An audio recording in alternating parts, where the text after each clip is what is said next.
Aujourd'hui, je t'invite à faire un pas de côté, à suspendre quelques instants ce que tu crois savoir du monde politique qui t'entoure, pour regarder autrement ce que nous appelons l'État. Non pas comme une évidence, ni même comme un acquis historique, mais comme une construction humaine dont il est légitime et parfois nécessaire de questionner la nature.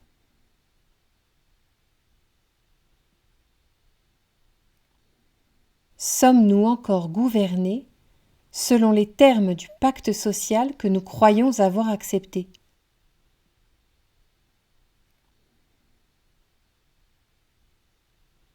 Les institutions qui régissent nos vies, servent-elles réellement le bien commun ?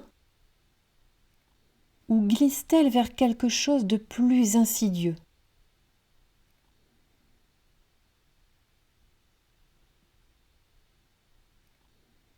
Cet épisode te propose une exploration lucide. Comment reconnaître un régime totalitaire quand celui-ci ne ressemble plus du tout à ceux des livres d'histoire ?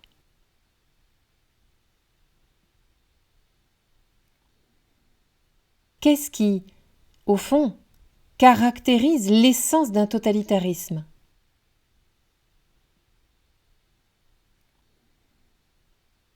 Quelles sont les idéologies bien actuelles qui sont susceptibles d'en façonner de nouvelles versions ?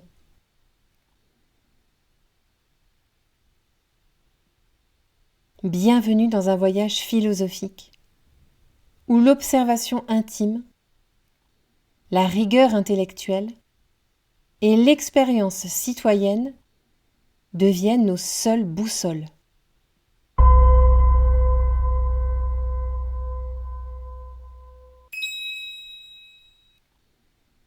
D'emblée, je souhaite proposer cette réflexion. Faut-il que nous nous interrogions sur la nature de l'État qui nous dirige ? Est-ce une bonne chose de questionner la légitimité de nos gouvernants, voire de notre système politique dans son ensemble ?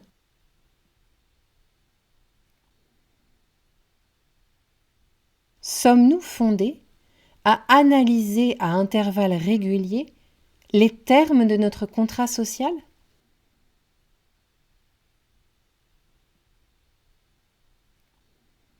La réponse est bien sûr oui. Oui, d'abord parce qu'il n'existe aucune organisation humaine figée, qui dure des années, sans jamais changer la moindre virgule de son modèle.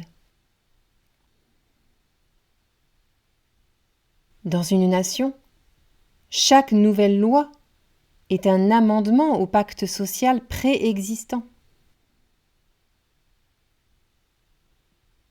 Chaque évolution législative est ainsi susceptible de modifier, et pourquoi pas détruire, ce qui fédérait un peuple jusqu'alors.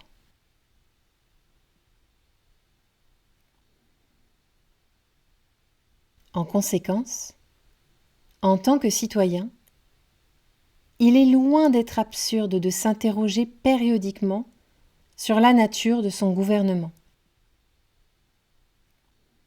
de vérifier si les termes substantiels du contrat social que nous avions initialement acceptés se sont altérés avec le temps.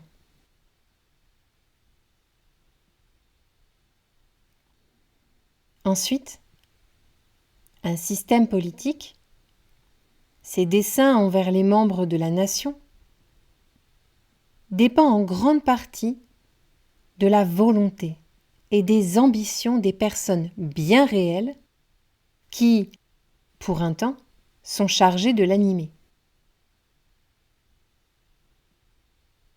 Ainsi, à chaque roulement dans l'occupation des fonctions politiques clés, des visages neufs apparaissent, et avec eux, de nouvelles intentions, susceptibles d'orienter, dans un sens ou dans un autre, l'action publique d'État.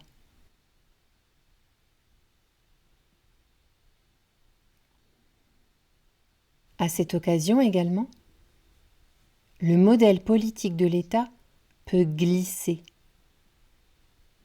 soit de façon abrupte, soit de manière lente, vers une forme bien différente de celle qui avait été acceptée par ses citoyens il fut un temps.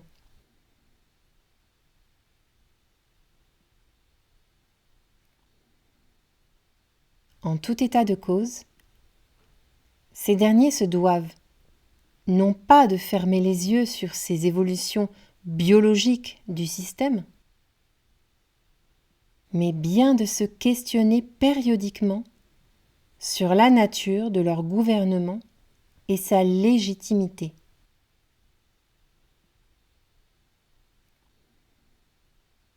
Lorsque les circonstances de la vie nous amènent à nous interroger sur ce qu'est la nature de l'État qui nous domine, force est de constater qu'il existe un vaste kaléidoscope d'opinions, souvent très différentes, voire opposées. Pour certains, nos dirigeants et nos institutions actuelles œuvrent sincèrement au bien commun. Pour d'autres, nous subissons une tyrannie, une dictature, un despotisme.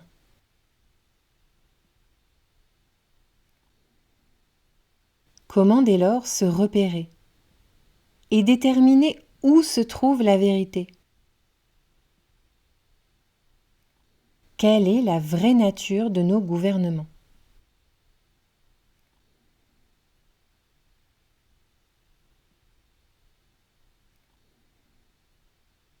Ces questions ont la particularité d'être très difficiles à résoudre à l'échelle d'une nation. D'abord, parce qu'elles attisent beaucoup de passion, ce qui a pour conséquence d'empêcher l'émergence de toute forme de débat public sain à ce propos.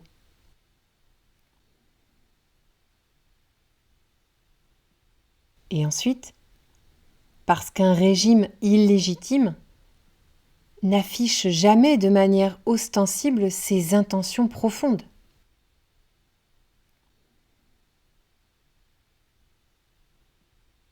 En effet, quelle sorte d'être souverain, qu'il soit monarque ou élu par le peuple, oserait déclarer au grand jour que lui et les membres de son gouvernement ne sont pas bienveillants vis-à-vis de leurs sujets?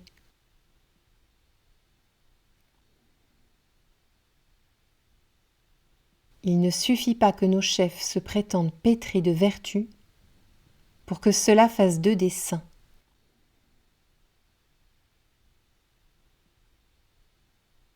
Il faut de surcroît souligner que, par principe, tous les gouvernements du monde jouissent d'un pouvoir très important, ce qui leur confère des outils exceptionnels pour se montrer sous leur meilleur jour, quitte à forcer ou déformer le trait, ceci parfois de manière éhontée.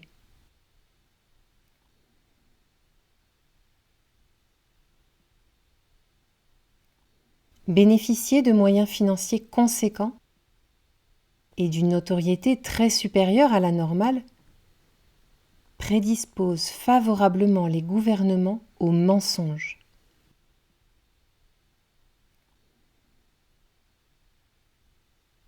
Cela ne veut pas dire qu'ils abuseront à coup sûr de leurs prérogatives pour survendre la qualité de leurs membres et de leurs modèles. Cela signifie juste qu'il dispose des ressources suffisantes pour le faire.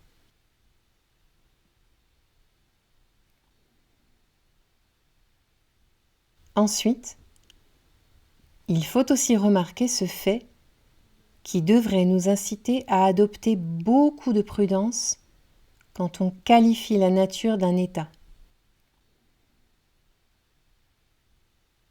La majorité des sujets d'une nation, dont le gouvernement est illégitime, ne prend jamais conscience du caractère immoral de celui-ci.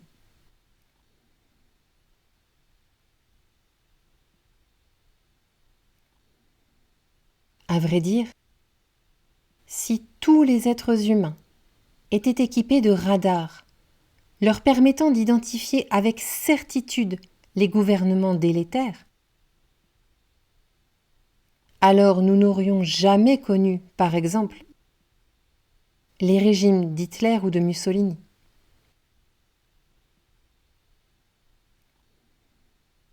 Ce ne fut pas le cas, et nous devons leur existence à l'absence de vigilance, voire à la complicité de leurs vassaux.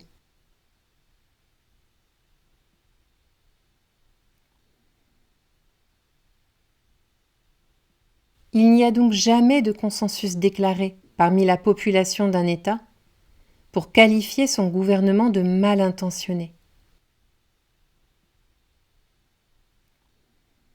Ce n'est que de façon rétrospective que l'on affirme « ce régime était nocif ».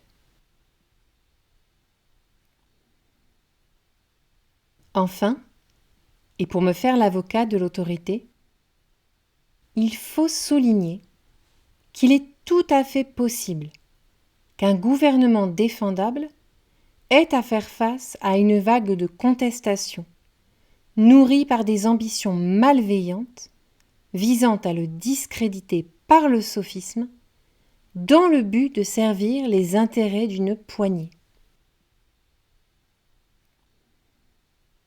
Pour toutes ces raisons, et probablement pour d'autres encore, qualifier la nature d'un État revient à marcher sur des œufs.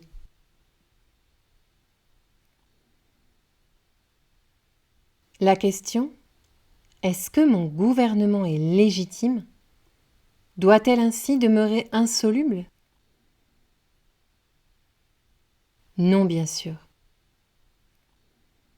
Mais il est indispensable de reconnaître que toute réponse sera, quoi qu'il arrive, ambivalente. Elle pointera à la fois ce qui est, de manière purement objective, mais aussi ce que je perçois être, à l'aide de ma subjectivité.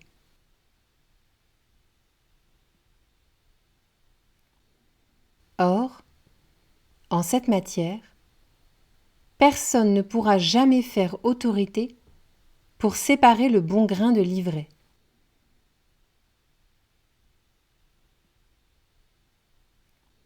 Les lois de la nature, plus fondamentales encore que les plus fondamentales des lois humaines, nous ont tous équipés de la faculté de juger en toute liberté.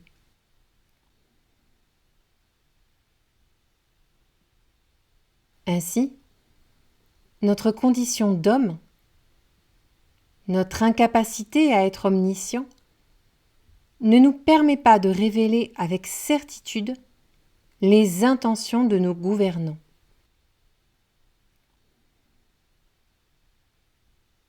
Il nous faudrait pour cela pénétrer la pensée des individus qui occupent différents postes de pouvoir, ce qui est bien sûr irréalisable. Et quand bien même nous réussissions à infiltrer leur esprit, il resterait à prouver que notre perception du monde est meilleure que la leur, ce qui est, là encore, objectivement impossible.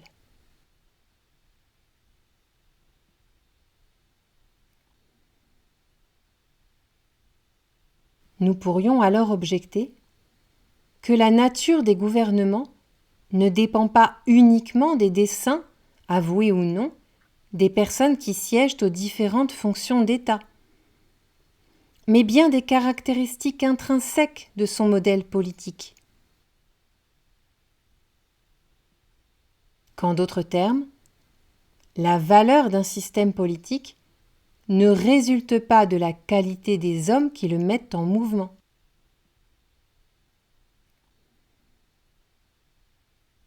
Cela serait bien entendu faux, car les institutions n'ont jamais eu et n'auront jamais de motivations qui leur sont propres.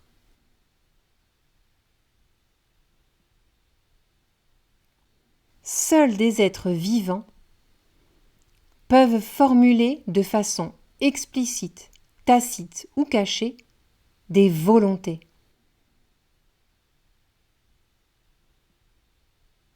Or, ce sont bien nos intentions qui orientent nos paroles et nos actions vers le bien commun.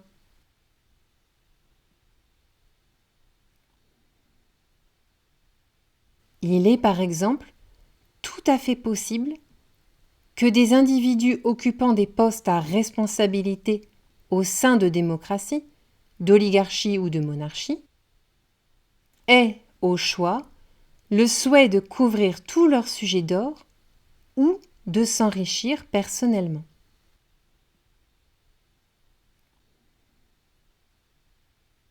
Toute forme de gouvernement peut organiser ou soutenir un génocide, même une démocratie.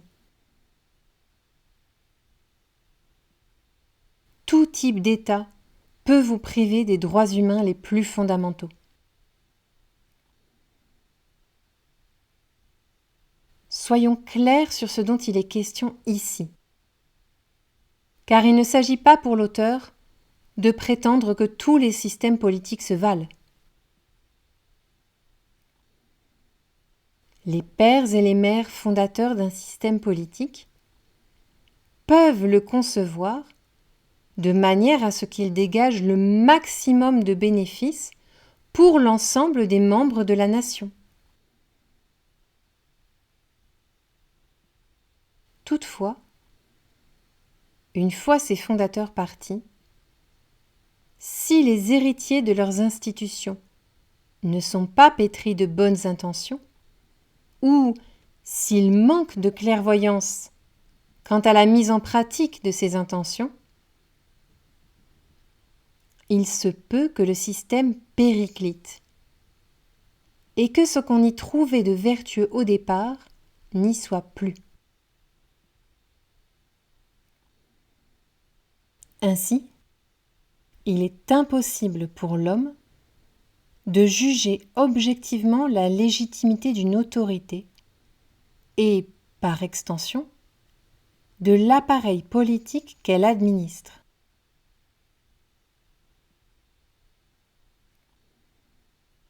C'est pourquoi l'unique perspective dont nous pouvons tenir compte pour apprécier la nature d'un gouvernement est la subjectivité sincère des membres de la nation.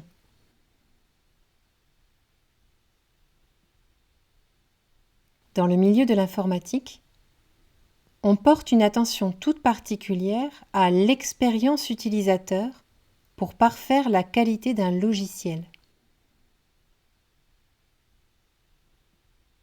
Nous devrions procéder de façon similaire dans le domaine politique.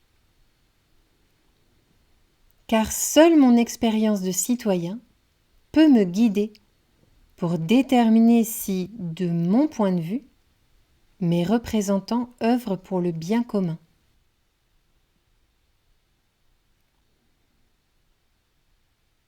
Dit autrement, si je prends le temps de m'observer, en tant qu'individu évoluant dans une société régie par des gouvernants, sur quelles appréciations intimes puis-je me fonder pour exprimer une opinion ?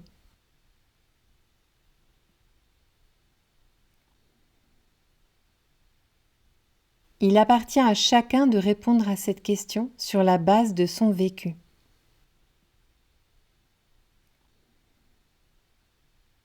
Toutefois, à l'aune de l'existence du libre arbitre, il faut noter que le fait de formuler un jugement tout personnel sur la qualité de son gouvernement ne peut pas avoir pour effet collatéral d'empêcher son prochain d'émettre un avis dissemblable, voire contraire.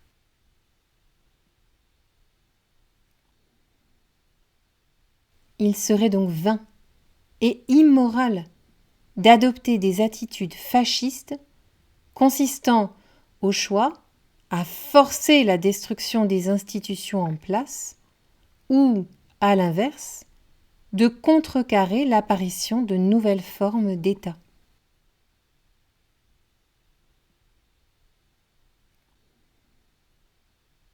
Nous savons tous qu'il est impossible de construire un bon vivre ensemble lorsqu'on oblige ses concitoyens à se taire.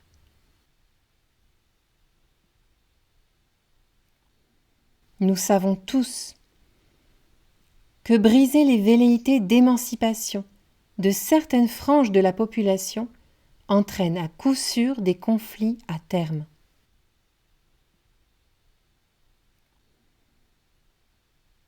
Néanmoins, nous ne savons pas encore respecter la diversité des opinions de nos congénères et matérialiser physiquement leur droit de s'organiser comme ils le souhaitent.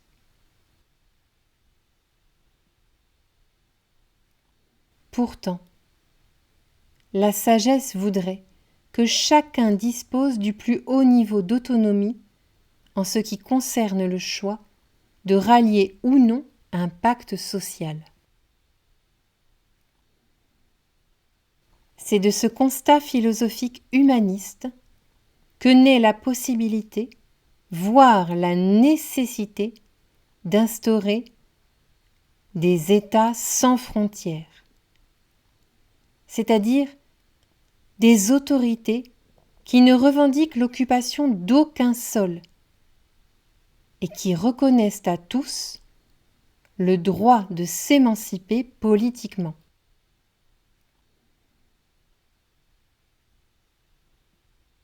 Cette réflexion ne manquera sans doute pas de réveiller l'agonisme chez les plus philistins. Et je vois d'ici arriver un cortège de questions pratico-pratiques que nous n'aurions intérêt à adresser que lorsque de tels États existeront.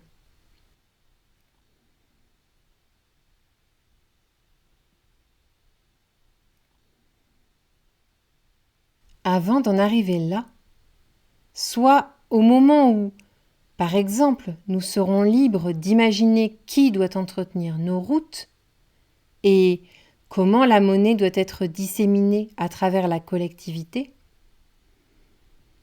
mieux vaut d'abord emprunter la case départ, à savoir celle par laquelle on s'interroge sur la finalité de la proposition émise.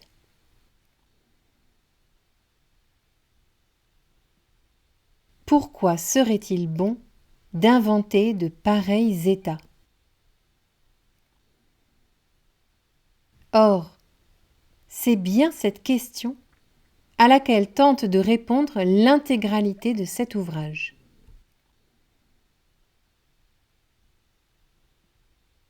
Cette thèse, donc, qui soutient que la création d'États sans frontières est une solution au totalitarisme du XXIe siècle, ne peut être logiquement appréhendée que par ceux qui, en premier lieu, adhèrent à l'idée que nous vivons une nouvelle forme de totalitarisme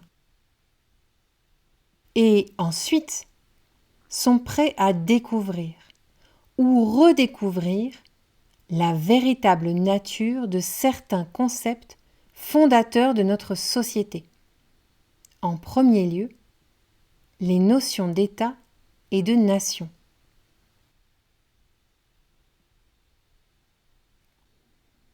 Toutefois, Avant de l'explorer en détail, il est nécessaire que l'auteur précise en quoi sa subjectivité perçoit son gouvernement actuel comme illégitime et pourquoi il qualifie ce régime de totalitaire.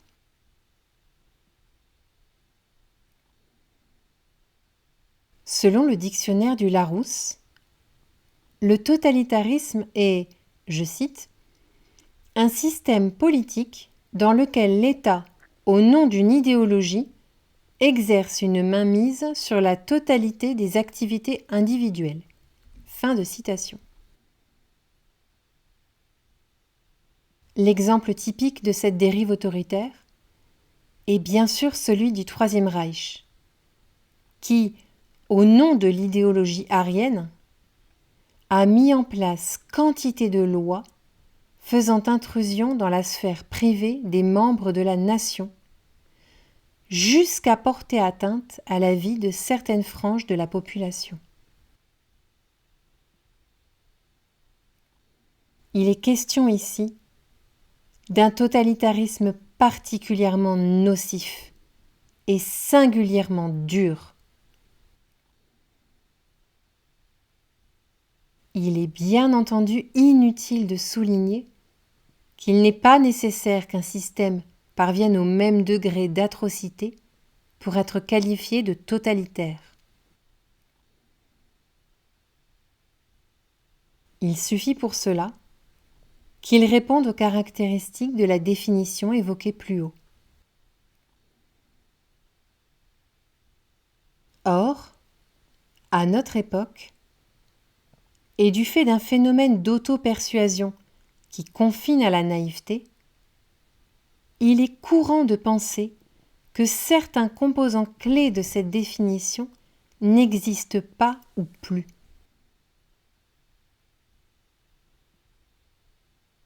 Par exemple, en ce qui concerne les idéologies, il est fréquent de constater que quantité d'individus estiment l'homme arrivé à un degré de modernité tel qu'il n'a plus besoin de trouver un sens à sa vie, qu'il observe et analyse le monde à l'aune des faits et de sa raison seule, et qu'en conséquence, les idéologies sont désuètes.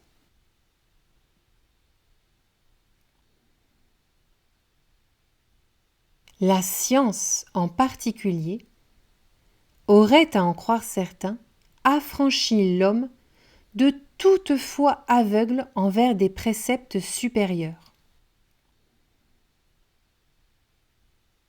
Or, sans précepte émanant d'une autorité, par exemple d'un État, il n'y a pas de totalitarisme.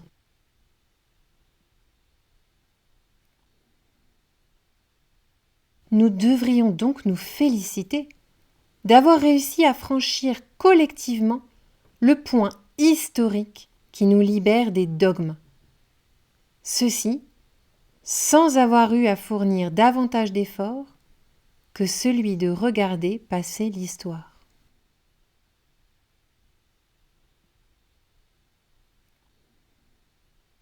Désormais, l'homme moderne, c'est-à-dire aussi l'homme de tous les jours, vacciné pour de bon contre les abus de pouvoir, ne s'en laisse pas compter.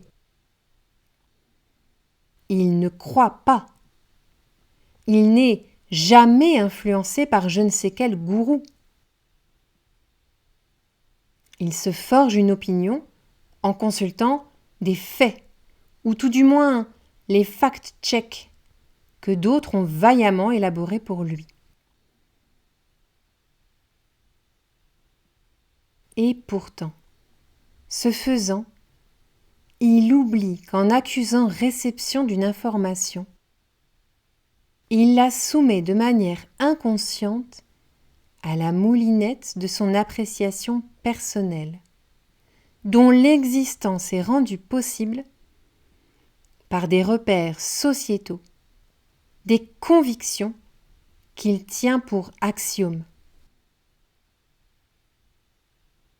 mais dont les assises morales peuvent être parfois douteuses.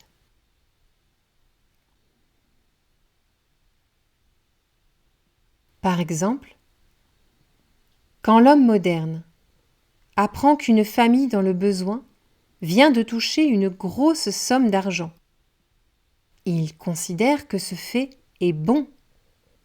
Cela alors même qu'il n'a pas pris le temps d'exploiter son plein potentiel cérébral afin de méditer sur le bien fondé du concept de monnaie.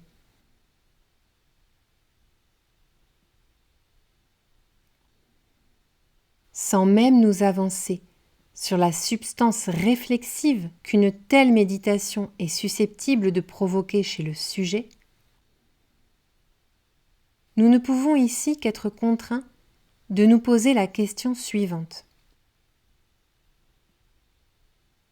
Comment cet individu peut-il juger cet événement si ce n'est à l'aide d'une idéologie préfabriquée par d'autres, en l'occurrence, celle qui soutient que la monnaie est une bonne chose? Mieux, dans un monde dont la complexité va en s'accroissant, où toutes les idées et productions de notre espèce sont divisées en domaines très différents, disposant tous de leur propre concept, jargon, voire langage,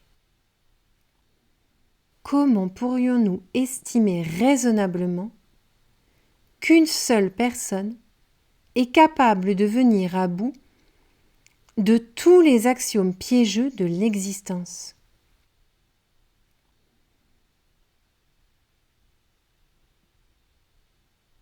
Non. Il faut reconnaître que cela est irréaliste et que, malgré ce qu'en pense l'homme moderne et l'immense majorité de la société avec lui, les idéologies existent toujours. Et avec elles donc, la possibilité de voir émerger un totalitarisme qui se servirait de l'une d'entre elles pour croître.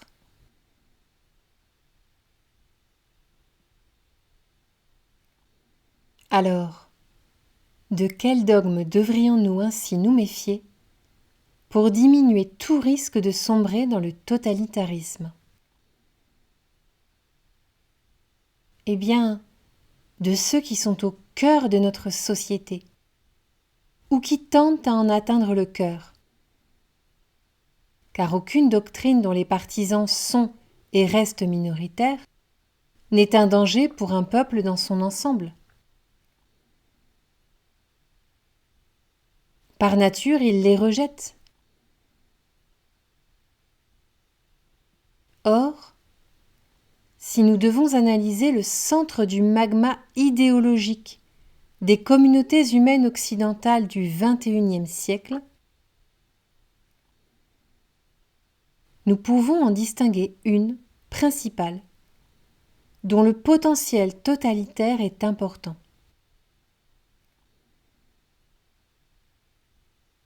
Avant de l'évoquer, rappelons ceci. Ce potentiel se caractérise par le fait qu'un État, ou toute autre forme d'autorité forte, aura la possibilité de se saisir d'une telle idéologie afin de développer, je cite, une mainmise sur la totalité des activités individuelles.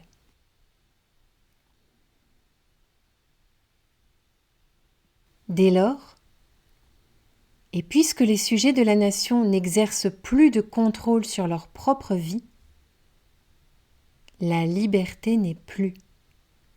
Ou, si elle existe, cela sera dans une version très affadie. N'oublions pas non plus que lorsqu'une personne ne dispose plus d'autonomie, il est possible de commettre toutes sortes d'abus à son endroit.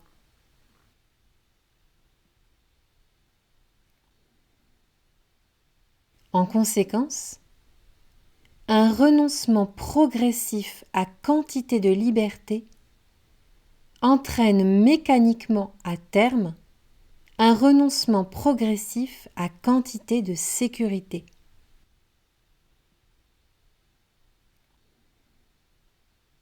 Ceci étant rappelé, intéressons-nous à cette idéologie qui s'est peu à peu installée comme un axiome, jamais ou au mieux rarement contesté par l'homme moderne, à savoir, la monnaie est une bonne chose.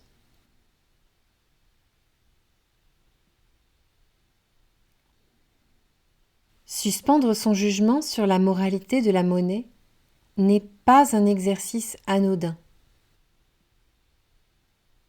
On s'autorise la possibilité de remettre en question ce qui rythme la majorité des activités du quotidien de l'homme moderne, et en premier lieu, les gestes qui nous permettent d'assurer notre conservation. La monnaie est désormais à ce point imbriquée dans notre conception de ses actions de tous les jours que nous en sommes parvenus à considérer qu'un labeur qui ne génère pas de revenus financiers n'est pas tout à fait un travail, mais plutôt un hobby, un loisir. De même, l'utilisation d'un objet acquis sans argent n'est pas véritablement un acte de consommation. C'est une pratique du système D, soit en définitive un comportement en dehors du champ de ce qui est communément admis. Le fait que l'idéologie monétariste réussisse à modifier jusqu'au sens premier des termes de notre langage doit nous alerter.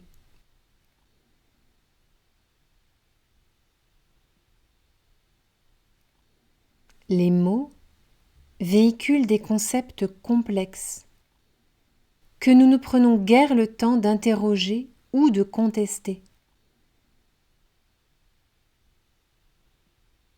Mal employés ou détournés à dessein de leur signification première, ils peuvent dénaturer la quintessence même des gestes que nous entreprenons depuis nos origines pour assurer notre conservation.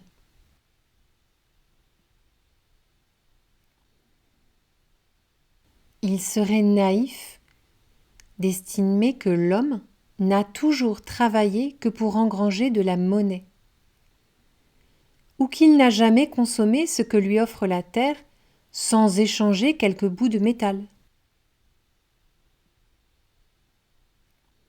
Les mots sont de puissants outils de manipulation. Ils ont le potentiel de modifier la perception qu'ont les masses de l'essence des choses de l'existence. Or, c'est le propre des régimes totalitaires que de tromper les foules en altérant le sens premier des termes.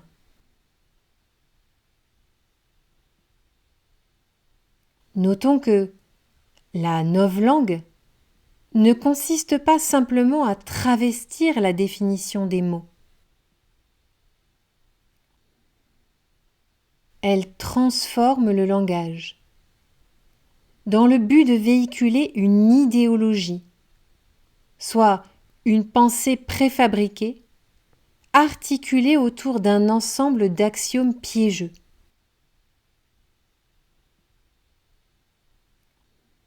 En ce qui concerne la novlangue du XXIe siècle, il semble y avoir assez de signaux pour inciter le philosophe qui sommeille en nous à s'interroger sur son degré de moralité et pour qu'il se questionne sur la possibilité d'utiliser la doctrine monétariste, c'est-à-dire celle qui chante les louanges de l'acquisition monétaire, pour alimenter les braises du totalitarisme. Imaginerions-nous un État totalitaire se saisir d'une idéologie sage, c'est-à-dire juste et bonne, pour déployer son modèle politique? À vrai dire, non. Puisqu'une bonne idéologie ne pourrait être pleinement vertueuse qu'à la condition de rendre les hommes libres.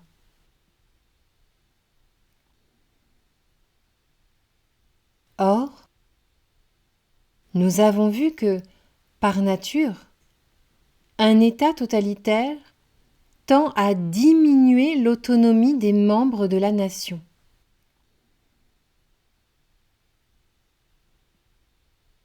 Répondre à la question de la moralité de la monnaie doit donc nous permettre, au choix, de clore ou bien de poursuivre le débat.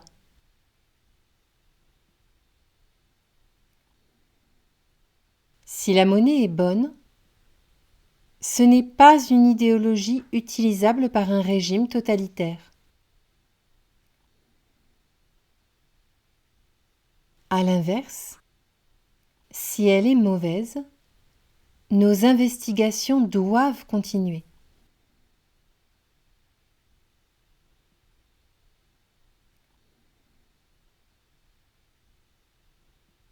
À première vue, la monnaie offre aux hommes les moyens d'assurer leur subsistance. En l'échange d'une certaine quantité de monnaie, je satisfais mes besoins primaires: manger, boire, se loger. À première vue, la monnaie permet à un être humain de s'épanouir.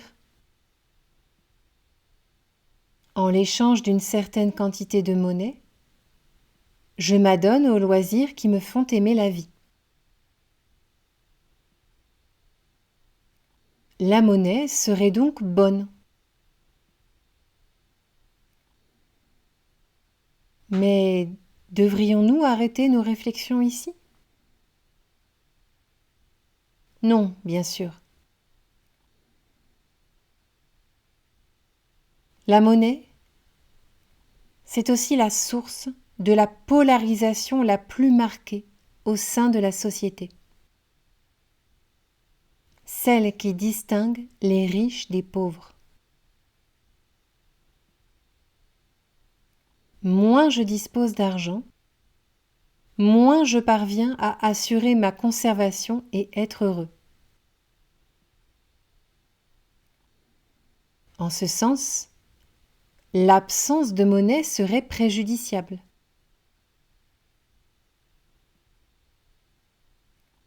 De là à estimer que la monnaie est une bonne chose, il n'y a qu'un pas trop facile à franchir pour ceux dont la pensée est exigeante. Car si la monnaie permet l'accès aux ressources essentielles de l'existence, il faut aussi reconnaître qu'elle en est la condition punitive.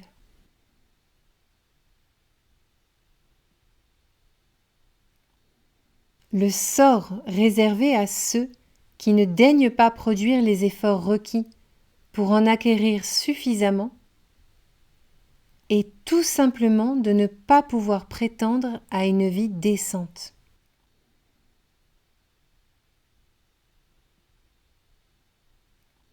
Or, ce serait manquer de discernement que de qualifier ces personnes de fainéantes. Il se pourrait très bien, au contraire, qu'une partie d'entre elles chérisse par exemple le travail de la terre, qu'elle y consacre plus de temps que les plus dynamiques des cadres d'une entreprise du CAC 40, et que, de surcroît, elle accorde plus d'importance au don des fruits de leur labeur qu'à leur transcription en valeur monétaire.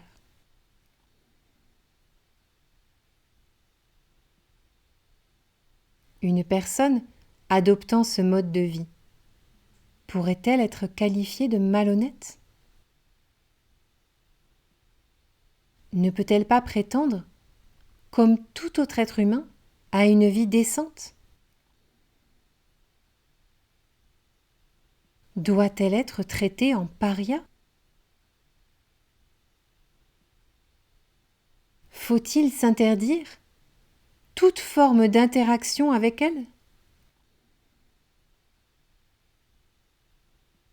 Serait-ce une bonne attitude de lui refuser sa singularité?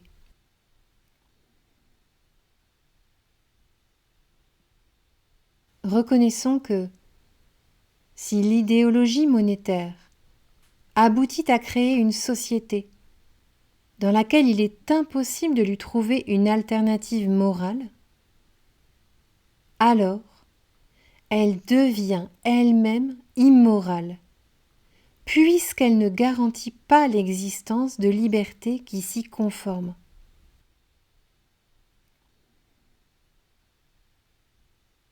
Pire, elle force le modèle politique qui la plébiscite à répondre désormais à la définition du concept de totalitarisme.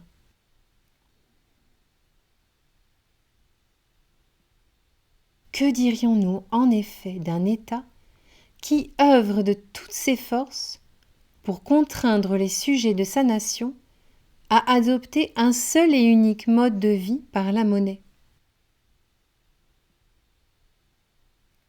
Que dirions-nous d'un État qui élabore des lois destinées à rendre indispensable l'utilisation de la monnaie pour tous les citoyens, que ce soit pour se loger, se nourrir, se vêtir, ou bien encore même pour payer toutes sortes de taxes?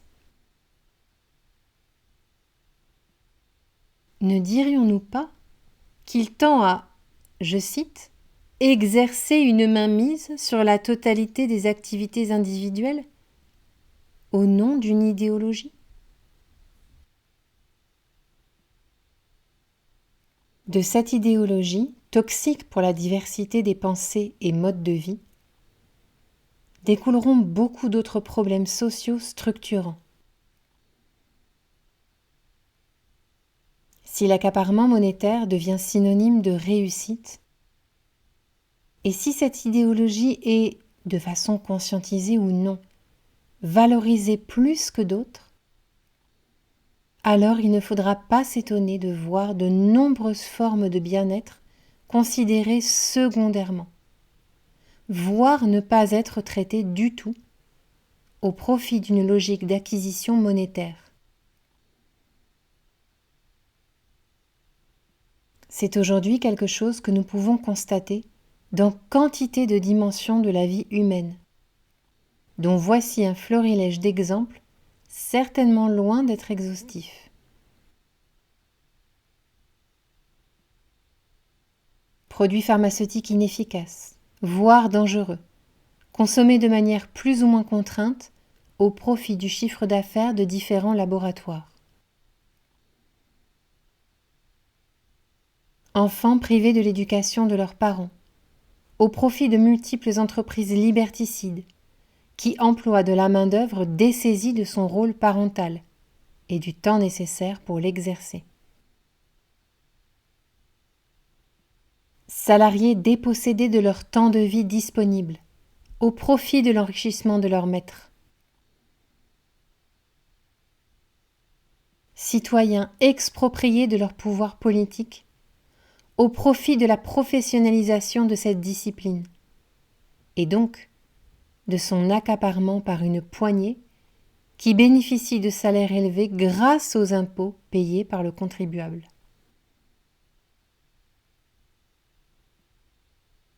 Prostitution financière des médias, qui diffusent de l'information propagandiste dans le but d'augmenter le chiffre d'affaires de toutes sortes d'organisations. Impossibilité de jouir d'un droit à l'occupation du sol, c'est-à-dire de la liberté d'avoir un chez-soi, sans enrichir un créancier ou un bailleur.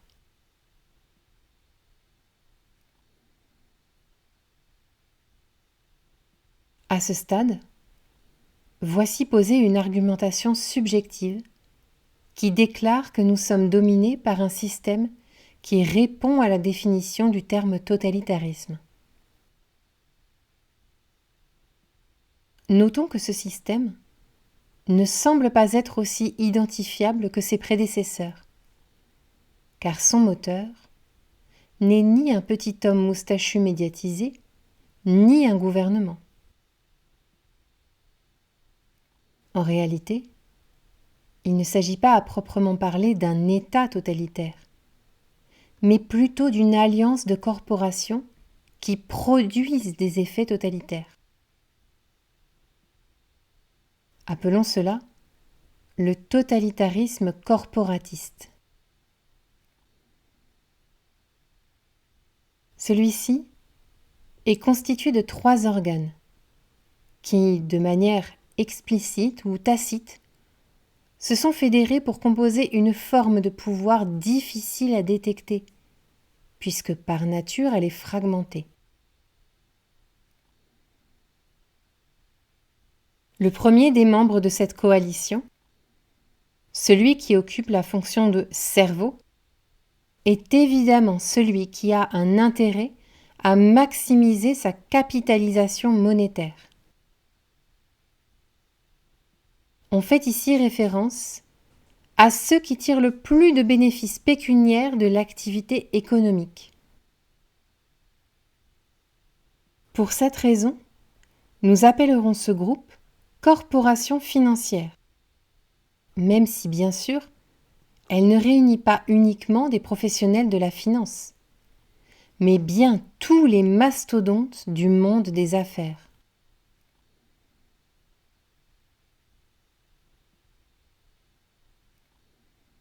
La seconde corporation, faisant partie de cette entente, est bien entendu celle du secteur politique. C'est elle qui, instituée ou non par le peuple, est investie du rôle de gardienne du dogme. Elle accapare la parole publique et produit des lois qui contrôlent et sécurisent l'adhésion de la foule à l'idéologie monétariste.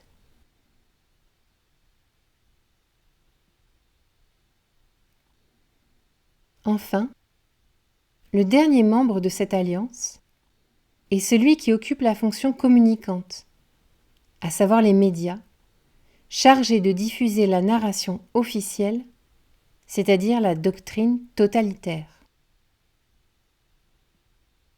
À cette argumentation, je tiens à ajouter un faisceau de preuves qui prendront pour appui un travail remarquable de synthèse et de vulgarisation proposé par Charles Robin dans son podcast intitulé Orwell, la novlangue. En écoutant celui-ci, mais aussi en lisant 1984 de George Orwell, on apprend qu'un régime totalitaire agit en premier lieu pour empêcher ses vassaux de concevoir certaines idées.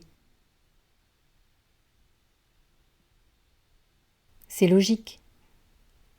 Tout acte subversif, c'est-à-dire de nature à inquiéter le pouvoir en place, démarre forcément par l'apparition d'une pensée séditieuse.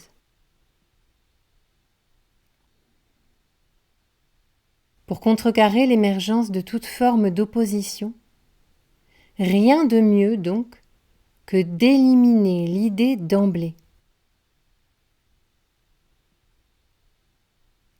En conséquence, si nous constatons que l'autorité, à savoir les 3 corporations évoquées ci-dessus, conjure pour chasser de nos esprits jusqu'à la possibilité même que surviennent certaines réflexions contestataires,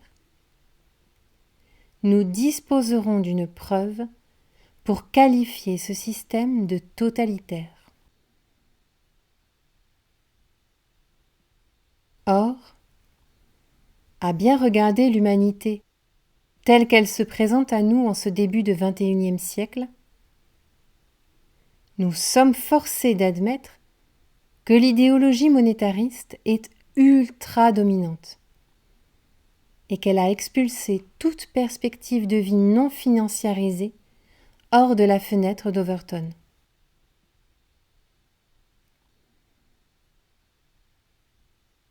Pourtant, en nous laissant aller à un exercice fictif de projection, par lequel nous imaginerions que, demain à notre réveil, la monnaie se volatiliserait comme par magie de la surface de la Terre, nous pourrions nous rendre compte qu'il n'existe en fin de compte aucune activité essentielle à notre conservation et à notre épanouissement qui requiert de manière indispensable d'y investir la moindre somme d'argent.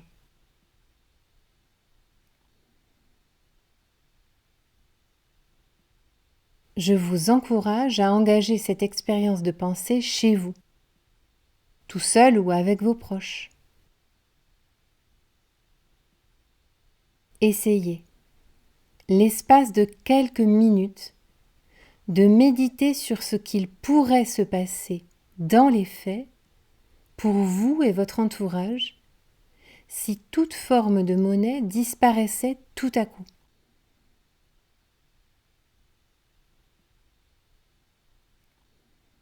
Il faut bien entendu mener cette réflexion à l'aune d'une réalité palpable et non des fantasmes invraisemblables auxquels nous habitue le monde des médias et du divertissement.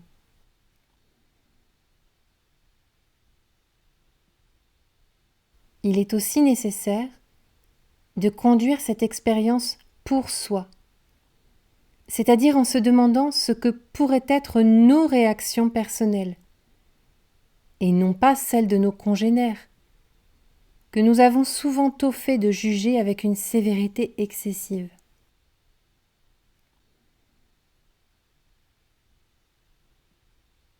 Estimez-vous que la dissolution de la monnaie entraînerait ipso facto votre incapacité à subvenir à vos besoins vitaux? Que feriez-vous concrètement pour assurer votre conservation ainsi que celle de vos proches?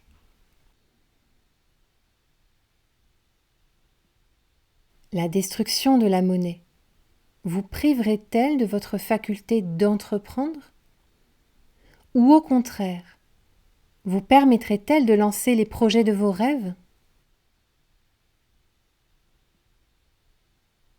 Deviendriez-vous soudainement oisif, au point de vous trouver dépourvu à l'approche de la bise? Ou feriez-vous le nécessaire pour cultiver la terre ou pour échanger quelques denrées avec votre entourage? L'extinction de la monnaie vous rendrait-elle malheureux?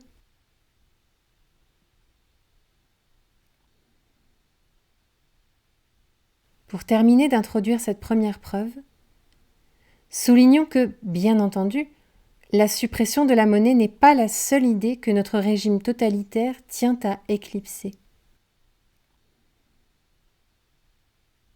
Citons en vrac les quelques exemples non exhaustifs que voici. La perspective d'une organisation politique sans frontières. Le caractère malléable, fini et temporel du concept de nation et de la notion d'État. La conscience de l'existence d'un choix individuel vis-à-vis du pacte social. L'accepter, le refuser, lui préférer une alternative. La possibilité d'une démocratie directe. Le droit à l'habitation d'un sol sans endettement ou redevance financière d'aucune sorte. La définition de ce qu'est le bien. La deuxième preuve de la réalité totalitaire se situe dans le traitement que notre société réserve au langage.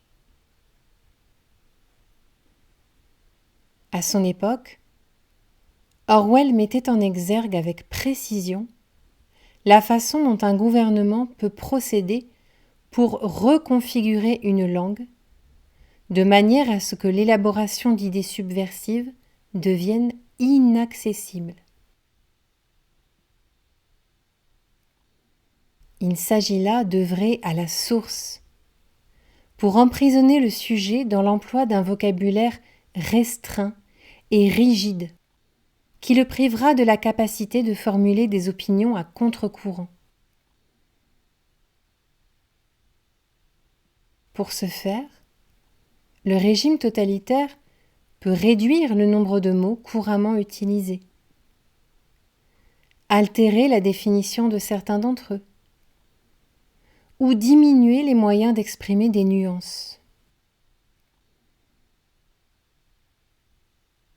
Or, en recherchant quelques informations sur notre maîtrise du langage, on trouve que le français est constitué d'environ 100 000 mots, mais que la très grande majorité d'entre nous n'en connaît qu'entre 600 et 5 000.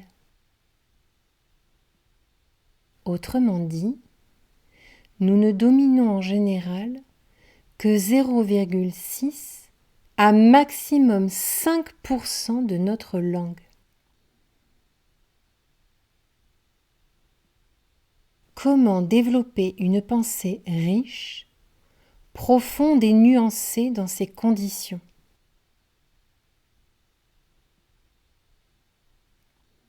Si ce constat s'applique à tous, y compris aux plus âgés et donc aux plus expérimentés d'entre nous,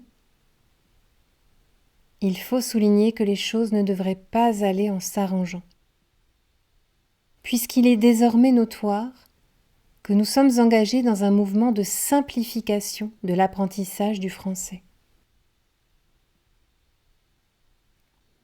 La récente médiatisation de la disparition du passé simple et des coupes éditoriales effectuées sur le Club des 5 ne révèle que la face émergée de l'iceberg.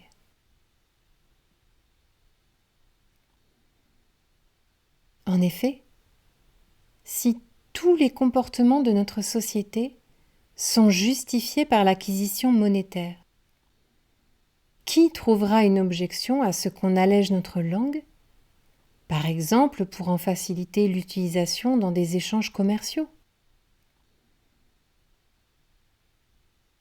Qui verra un inconvénient à ce qu'on accélère la formation linguistique de nos enfants pour les amener plutôt vers le monde du travail ?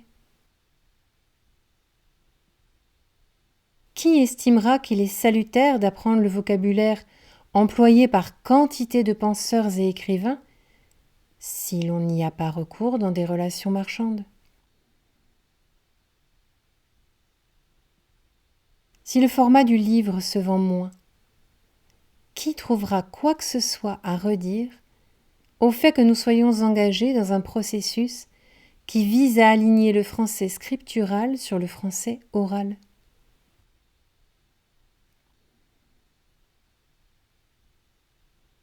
Mais cette reconfiguration du langage ne s'arrête pas là.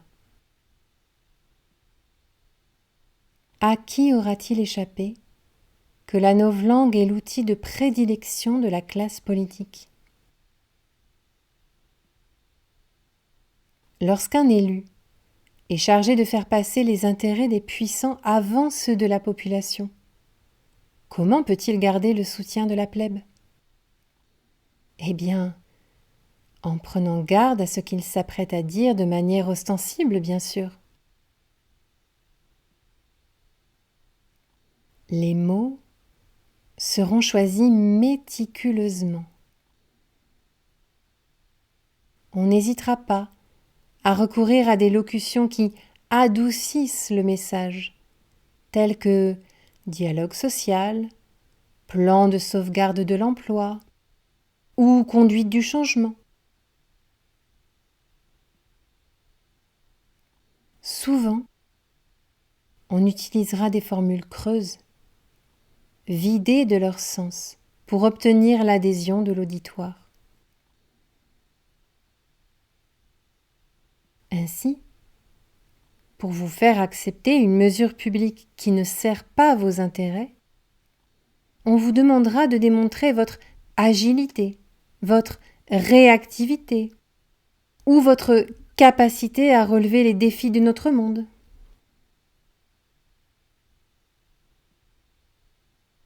Parfois, comme cela a été le cas pour la campagne électorale d'Emmanuel Macron en 2017, le professionnel de la politique ne cachera même plus ses intentions de réformer l'usage de certains mots.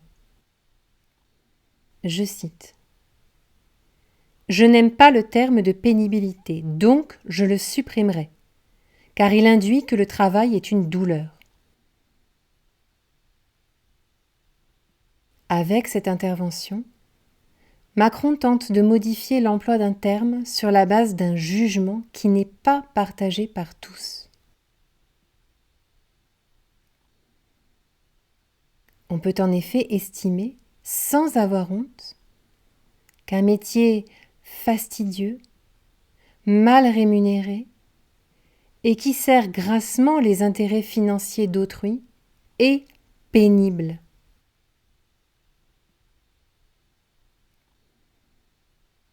Cette novlangue nous paraît si banale que nous en oublions malheureusement l'essentiel. Son existence est un des principaux marqueurs d'un régime totalitaire.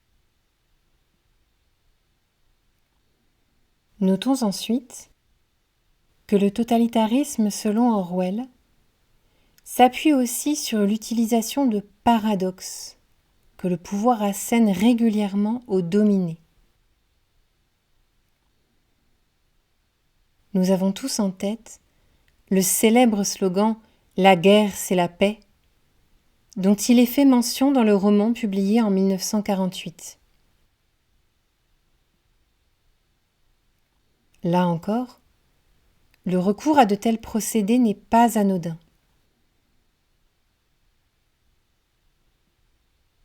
L'objectif est d'amener les sujets de la nation à estimer que tout se vaut. Qu'en d'autres termes, il n'y a aucun problème à ce que l'autorité souffle un jour le chaud et l'autre le froid. Or, si, aux yeux de la plèbe, il est normal que ces dirigeants adoptent tour à tour une attitude puis son contraire, il sera impossible pour eux de juger négativement son action.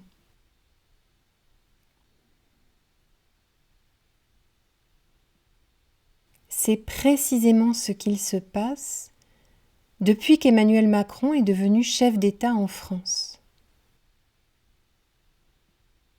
Pour s'en convaincre, il faut visionner la masterclass que Mark Weinstein a consacrée aux médias Blast le 22 mai 2022. Dans cette intervention, le philosophe revient sur plusieurs propos tenus par le président de la République, dont en particulier un que l'on retrouve dans son livre intitulé « Révolution », où il soutient que la France doit embrasser un comportement plus écologique et en même temps développer ses industries.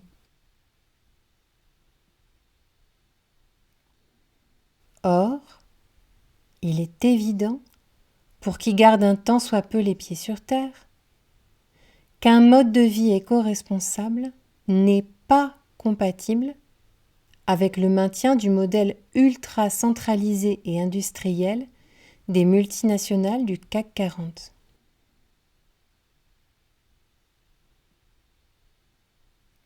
Ce « en même temps » qui est devenu la marque de fabrique de M. Macron, s'est aussi particulièrement exprimé durant les années Covid-19. On pouvait alors très bien un jour indiquer que le port du masque était inutile et le lendemain en forcer l'usage pour tous. On pouvait très bien affirmer que le vaccin n'était pas obligatoire, tout en mettant en place un système de passe destiné à restreindre les libertés de ceux qui avaient rejeté l'injection.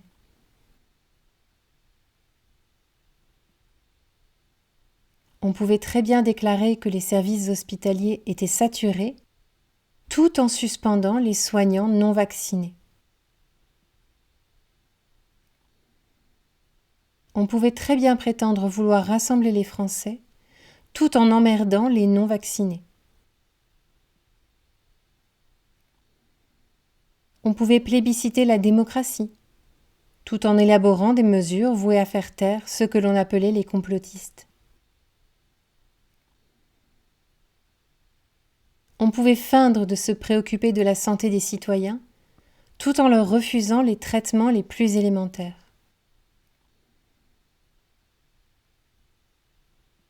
Une nouvelle fois, on retrouve ici quantité d'indices qui laissent à penser que le totalitarisme orwellien n'est pas qu'une fiction.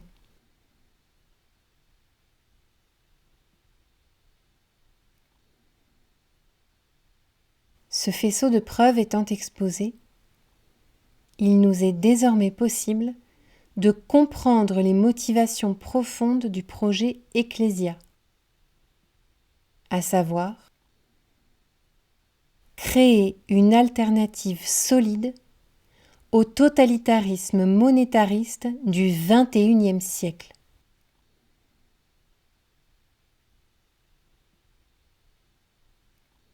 Si tu es arrivé jusqu'ici, c'est sans doute que quelque chose, dans ce portrait du monde contemporain, résonne en toi.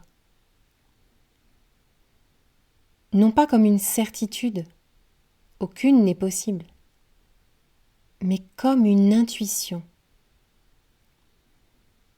Celle que notre époque glisse vers une forme de totalitarisme moins visible, plus diffus, et porté non par un seul homme, mais par une alliance d'intérêts économiques, politiques et médiatiques.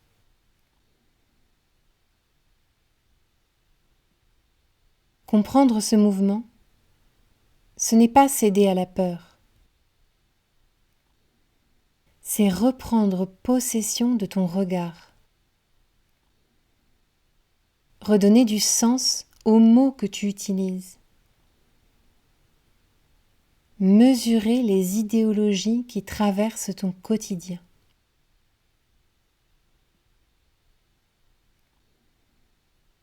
C'est aussi reconnaître que si un système se révèle oppressant, alors il devient légitime, presque moralement obligatoire, d'imaginer d'autres voies. Des voies qui redonnent aux individus leur autonomie, qui reconnaissent la pluralité des façons de vivre, qui rendent possible une organisation humaine délivrée des contraintes artificielles que nous nous imposons depuis des siècles.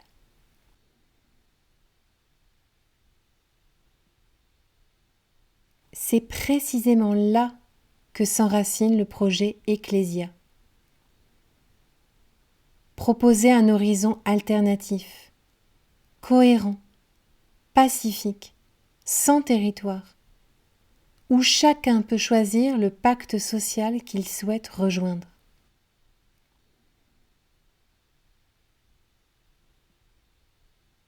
Dans les prochains épisodes, nous continuerons à déplier cette vision, pas à pas, idée après idée, pour comprendre pourquoi la création d'États sans territoire n'est pas une utopie lointaine, mais peut-être une nécessité pour le monde qui vient. Et si cette réflexion t'a parlé, je t'invite à t'abonner pour ne manquer aucun des prochains épisodes. Chacun apportera une pièce essentielle au cheminement que nous construisons ensemble. Si tu penses que ce contenu peut nourrir d'autres personnes autour de toi, n'hésite pas à le partager. Parfois, une simple écoute peut ouvrir une discussion profonde. Enfin, si tu veux aller plus loin dès maintenant, tu peux découvrir le livre Ecclésia, un paradigme nouveau, où cette vision est explorée dans toute son ampleur. Il est disponible sur librinova.com.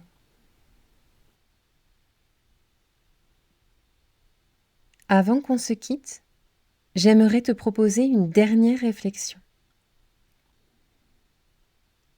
Tout au long de cet épisode, je t'ai partagé une lecture personnelle du monde. Mais ce projet n'a de sens que si chacun se réapproprie son propre regard. Alors, j'ai une question pour toi, peut-être la plus importante de toutes. Dans ton expérience de citoyen, quel est le moment où tu t'es demandé si l'État que tu connais répond vraiment au pacte social que tu croyais avoir accepté? Je serais vraiment curieuse de lire ton témoignage en commentaire. Merci d'avoir pris ce temps pour penser, réfléchir et questionner avec moi. À très bientôt pour la suite.